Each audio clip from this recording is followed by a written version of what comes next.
어디서부터 이야기를 풀어나가야 할지 참 어렵네요. 제겐 위로 오빠만 2명 있습니다. 그래서 학창시절부터 언니 있는 애들이 그렇게 부럽더라고요. 아무래도 남자인 오빠들과는 할 수 있는 이야기가 그리 많지 않았으니까요. 제 말에 공감도 거의 못하고 자기들끼리만 어울려 다니는 오빠들 때문에 이 모든 일이 생겼다고 말하려는 건 아니지만 아무튼 여기에 사연을 보내고 있는 마음이 씁쓸하긴 하네요. 전 32살 경기도 거주 중인 여자랍니다. 말도 안 되는 끔찍한 짓을 한 남편과는 불과 한 달 전에 이혼을 했는데 사실 몇 달 전부터 이혼은 기정사실이었죠. 하지만 한 푼도 못 준다고 말하며 한동안 피를 쫙쫙 말렸더니 결국 항복을 하더군요. 아무 조건 없이 이혼만 해달라고 매달려 빌길래 그제서야 이혼을 해줬죠. 여기까지만 들으면 제가 너무 심한 거 아니냐 하실 수도 있겠네요. 하지만 이 미친놈이 무슨 짓을 했는지 끝까지 들어보신다면 다들 저를 천사로 보실 거예요. 앞에 오빠 이야기를 한 이유는 언니가 고팠던 저는 유난히 언니들을 따랐어요. 그래서 지금도 친하게 지내는 언니들이 참 많습니다. 남편 놈은 그중 가장 친하게 지내는 언니 남편의 직장 후배였는데 언니가 이런 진국은 또 없다며 소개를 해줬거든요. 평범한 직장 생활을 하며 성실하게 사는 남편은 아픈 가정사를 안고 살아온 불쌍한 사람이었죠.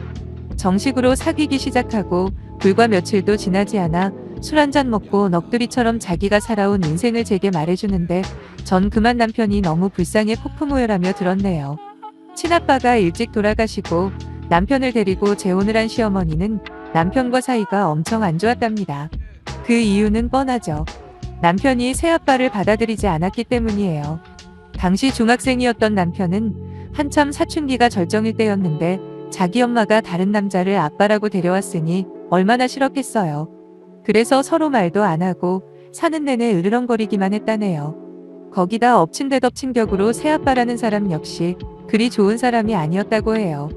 허구한 날 남편에게 폭언과 욕설을 하는 건 기본이고 술이라도 마신 날이면 수시로 폭력을 행사했다고 하더라고요. 하지만 남편의 엄마라는 사람은 그걸 보고도 말리거나 그러지 않았답니다. 물론 가출할 생각도 해봤지만 그 나이에 나가봐야 길에서 노숙밖에 더 하겠냐며 그냥 꾹 참고 고등학교 졸업할 때까지 살다가 대학교 진학하면서 집을 나왔다네요. 자기 성적에서 한참 낮은 대학에 지원해서 전액장학금에 기숙사까지 지원받기로 하고 학교를 다녀서 생활비만 근근히 충당하면서 살아왔다고 했습니다. 부모님과는 그나마 1년에 한두 번씩 전화로 안부만 확인하는 사이라고 하더라고요. 가족들의 사랑을 넘치도록 받으며 자란 저로서는 가히 충격적인 이야기가 아닐 수 없었고 그 후로 남편을 볼 때마다 남편의 과거가 생각이 나 더 짠하고 애잔했는지도 모르겠네요. 저희 집 이야기를 좀 해보자면 일단 부자입니다. 좀 더 엄밀히 말하자면 엄마가 부자시죠. 아빠는 안 계신데 돌아가신 건 아니고요. 제가 초등학생 때 아빠는 20살이나 어린 여자에게 푹 빠져 가버렸답니다. 대단하죠? 더 황당한 건 이혼할 때 아빠는 단 한 번도 미안하다는 말을 하지 않았다는 거죠. 오히려 당당했답니다. 진정한 사랑을 찾아 떠나는 거니까 이건 어쩔 수 없는 자연의 이치라나요? 자식을 셋이나 낳고 함께 살아온 부인을 배신하는 것도 모자라 거의 딸벌되는 애한테 가면서 어떻게 그럴 수 있죠? 제 몸에 그 인간의 피가 반이나 흐른다는 사실만으로도 얼마나 저주스러웠는지 여러분은 아마 짐작도 못하실 겁니다. 아무튼 그렇게 이혼을 하고 엄마에게 남은 건 달랑집 한 채와 자신만 바라보고 있는 새남매뿐이었죠. 그나마 다행이랄까요. 외가집이 재산이 좀 많으세요. 그래서 엄마는 외할아버지의 도움을 받아 음식점을 시작하셨죠. 그렇게 그럭저럭 먹고 살 정도로 자리를 잡았을 때 외할아버지가 돌아가셨는데 가지고 계신 땅은 이모들과 엄마가 공평하게 나눠서 상속을 받았고요. 하지만 엄마를 제외한 세 이모들은 땅을 바로 팔아버렸대요. 그렇지만 엄마는 당장 돈이 급한 상황도 아니고 거기다 왠지 가지고 있으면 나중에 분명히 가격이 올라갈 거라는 확신이 들었다더라고요. 그래서 엄마만 그 땅을 10년 넘게 가지고 있었는데 글쎄 그 자리에 군청 및 세무서 등등 관공서들이 이전을 하게 된 겁니다. 한순간에 땅값은 천정집으로 치솟았고 엄마는 기다렸다는 듯 그대로 전부 팔아 지금 가지고 있는 5층짜리 원룸 빌라를 사셨습니다. 한 층에 방이 5개니까 대략 25세대 정도가 살 수 있는 걸로 알고 있어요. 거기다 제가 알기로는 보증금이 작은 대신 월세가 좀 셉니다. 주로 직장인들 위주로 받는데 한 달에 50만 원이라고 하더군요. 그러니까 순수 월세로만 매달 1200만 원 넘게 버시는 거죠. 엄마는 그렇게 받은 월세를 꼬박꼬박 모으셨습니다. 허튼데 돈 쓰는 거 한 번도 못 봤고요. 늘 저희에게도 뭐든지 아껴 써라, 음식 남기지 마라, 음료수나 물도 마지막 한 방울까지 다 마시고 버려라 등등 근검 절약 하나만큼은 철저하게 교육을 하셨죠. 엄마는 그렇게 모은 돈으로 오빠들 유학도 보내주고 저 결혼할 때 집 마련하는데 2억 지원해 주셨어요. 전 그렇게까지는 필요 없다고 만류했지만 엄마의 고집은 만만치가 않더라고요. 거기다 엄마는 이거 너한테 줄 유산 미리 주는 거니까 말 말고 받아. 그리고 네 돈이랑 합쳐서 집은 네가 해. 명예도 깔끔하게 네 앞으로 해두고 말이야. 그리고 박서방 보고 혼수하라 그러고. 듣자 하니 모아놓은 돈도 별로 없다면서? 그게 서로 부담도 줄이고 더 좋지 않겠냐? 라고 하셔서 실제로 그렇게 결혼을 진행했습니다. 남편은 아주 영세한 물류회사를 다녔는데 실제로 모아놓은 돈이 그리 많지가 않았거든요. 그마저도 코로나 터지는 바람에 물량이 다 끊어졌다고 처음엔 주사일 근무하더니 어느 날부터는 그마저도 격일 근무로 바뀌더라고요. 한 달에 반을 놀고 어떻게 먹고 삽니까? 그래서 남편은 일을 관두고 새로운 자리를 알아보고 있었는데 그 소식을 들은 엄마가 남편에게 일자리까지 주셨네요. 물론 코로나 시국 한정이긴 했지만요. 어느 날 저와 남편을 부르신 엄마는 원래 내가 하던 일인데 요즘 워낙 몸이 안 좋아져서 그런가 힘에 부치네. 다시 회사 들어갈 때까지 박서방이 나 대신 건물 관리 좀 해줘. 라고 제안을 하시더라고요. 나중에 알게 된 거지만 사실 몸이 안 좋다고 말씀한 건 괜히 사위 기죽일까봐 만든 명분일 뿐이고 실제로는 저와 남편을 걱정해서 하신 제안이었다더군요. 저야 뭐 다니던 회사에서 그만두지 않는 한 잘릴 염려는 없었는데 집에서 놀고 있는 사위가 안쓰러웠나 봐요. 크게 힘든 일도 아닙니다. 저도 몇 번 따라가서 도와드려봐서 잘 알아요. 그냥 계약이 끝난 방이 있으면 가서 청소하고 정리를 하거나 하루에 2~3번씩 가서 건물 주위 청소하는 게 주 업무거든요. 가끔씩 소방점검 오면 준비할 거 해두면 되고요. 근데 엄마는 남편에게 매달 350만 원이라는 큰 돈을 주셨습니다. 전에 남편이 다니던 직장에서 받았던 월급이랑 거의 비슷했죠. 하는 일은 반에 반도 안 되는데 말이에요. 제가 엄마의 깊은 뜻을 왜 모르겠어요. 남편도 항상 장모님한테 감사하다는 말을 입에 달고 살았는데 이 미친놈이 자기한테 이렇게 잘해준 우리 엄마에게 그런 짓을 하다니 마음 같아선 여기다 쌍욕을 막 적고 싶지만 그러면 안 되겠죠. 어느 날 남편이 제게 그러더라고요. 장모님 말이야. 아직 연세도 그렇게 안 많으신데 말동무 하실 남자친구 소개해드리는 건 어때? 혹시 주위에 마땅한 사람 없어? 솔직히 이제 와서 말하는 건데 장모님 요즘 외로워 보이시더라고. 앞으로 더 할 텐데 그 전에 딱 남자친구라도 있으면 얼마나 좋아. 라고요. 저는 갑작스런 남자친구 타령에 뭐라고 답을 해야 할지 몰라서 그때는 그냥 가만히 있었는데 그날 밤 혼자서 곰곰이 생각을 해봤습니다. 지금 엄마에게 부족한 건 없을 거라고 안일하게 생각한 제가 창피하더라고요. 그리고 한 가지 사실을 깨닫게 되었습니다. 그건 바로 엄마도 나와 같은 여자라는 거였죠. 그렇게 생각을 하고 돌이켜보니 엄마 인생이 참 외로웠겠다. 혼자서 자식들 키우느라 얼마나 고생이 많았을까 마음이 아프더라고요. 그리고 새파랗게 어린 여자에게 남편 뺏겼을 때 얼마나 자존심이 상했을까. 지금까지 엄마는 늘 혼자였다는 사실이 새삼 느껴지면서 이제라도 엄마에게 남자친구가 생기는 것도 나쁘지 않다고 판단이 돼서 다음날 오빠들에게 제 뜻을 밝혔죠. 워낙 효자들이던 오빠들도 저의 그런 생각에 전적으로 찬성을 했는데 문제는 마땅한 사람이 없다는 거예요. 그렇다고 요즘처럼 중년분들 만남을 주선해주는 어플이 있는 것도 아니고 한참 고민하던 차에 남편이 그러는 겁니다. 주위에 한 분도 안 계셔? 그거 참 난감하네. 다 준비됐는데 남자가 없다? 그럼 내가 아는 분이 있는데 그분이라도 소개시켜드릴까? 가만히 생각해보니까 장모님이랑 잘 어울리실 것 같긴 하네. 솔직히 다른 사람도 아니고 남편이 괜찮다고 하길래 일단 어떤 분이냐고 물어봤습니다. 그랬더니 예전에 출판사에서 편집장으로 일하시다 더 늦기 전에 원래 꿈이었던 작가로서의 삶을 사시는 분이라고 하더라고요. 그 후로도 남편은 한참을 그분 칭찬을 입에 침이 마르도록 하는 겁니다.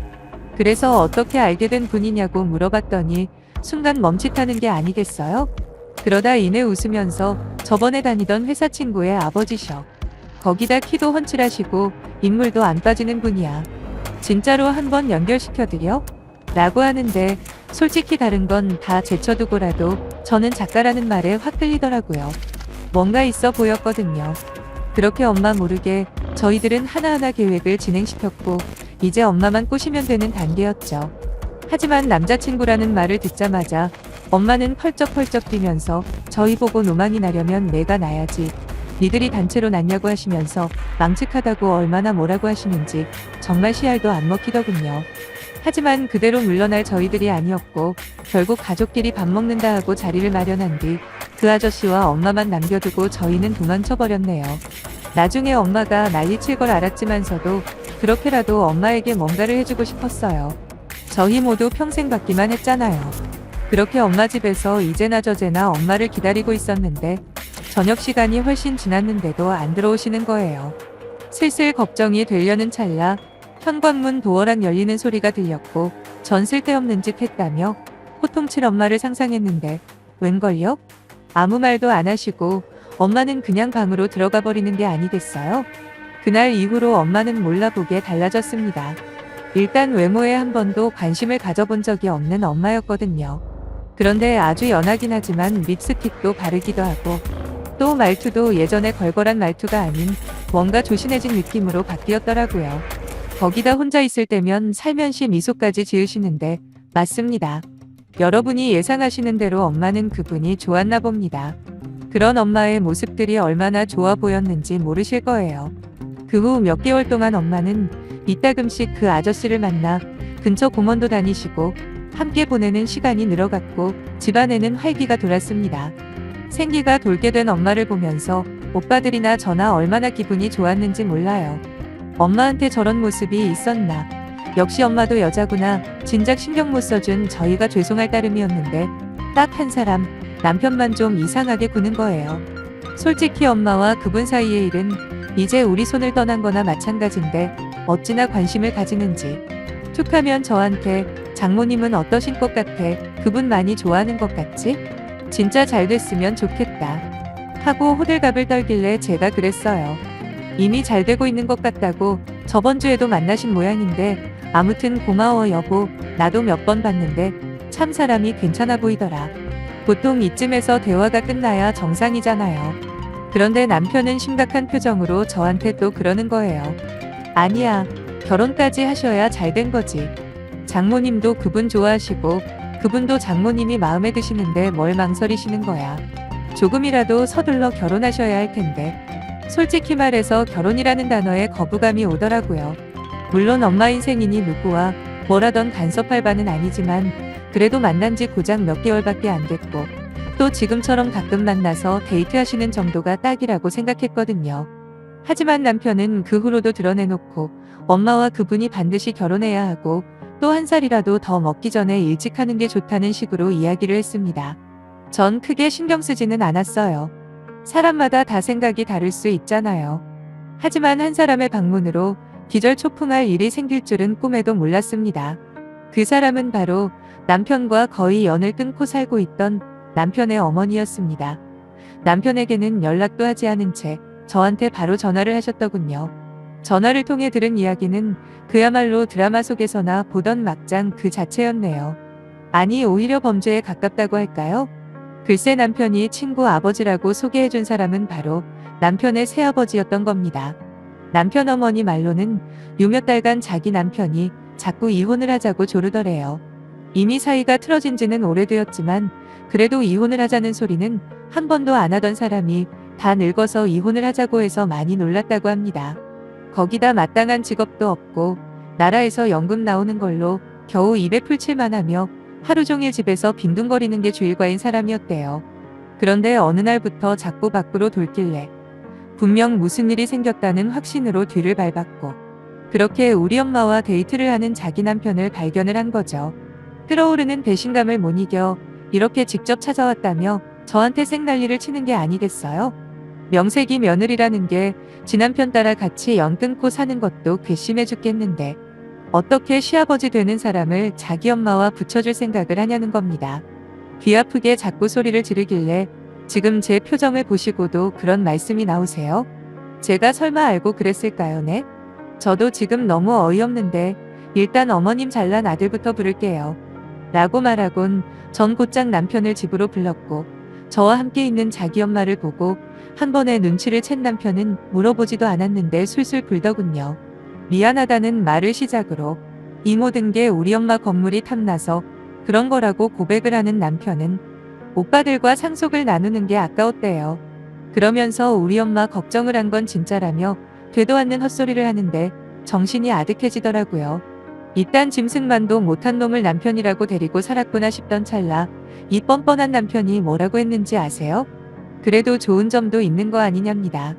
요즘 장모님 엄청 밝아지신 건 사실 아니냐 하면서 어찌 보면 자기 덕도 있으니까 한 번만 봐달라고 하는 거예요. 맙소사. 미쳐도 이런 미친놈이 또 있을까요? 말로는 미안하다고 하지만 이 인간은 전혀 미안한 게 아니었습니다. 계속되는 변명만 늘어놓길래 더 들을 가치가 없다고 판단했고 제발 좀 닥치라고 했죠. 그때 갑자기 옆에 있던 남친 어머니가 남편을 마구 때리며 쌍욕을 막 하시는 겁니다. 아무리 돈이 좋아도 할 짓이 있고 못할 짓이 있는 거라고. 그냥 나가 죽어 하는 순간 저한텐 꼼짝도 못하던 인간이 자기 엄마를 확 밀치면서 엄마가 무슨 자격으로 날 때려? 내가 이렇게 된 거 다 엄마 책임이야 알아? 도리어 자기 엄마한테 막말을 쏟아내더군요.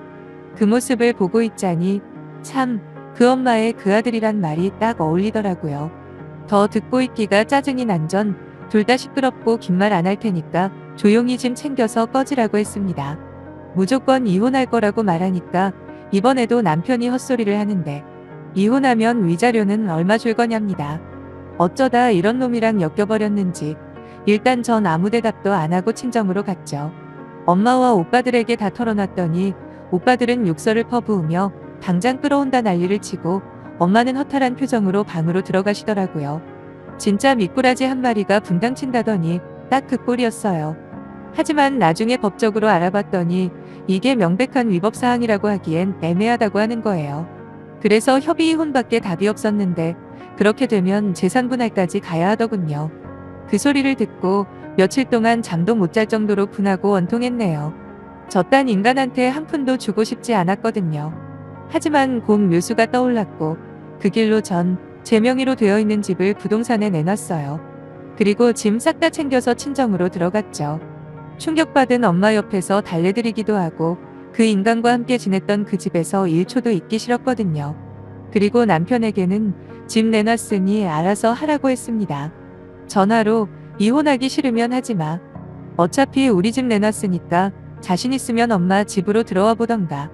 너 같은 인간한테 내가 돈까지 줘가며 이혼할 거라 생각했다면 큰 오산이야. 누가 이기나 해보자 응?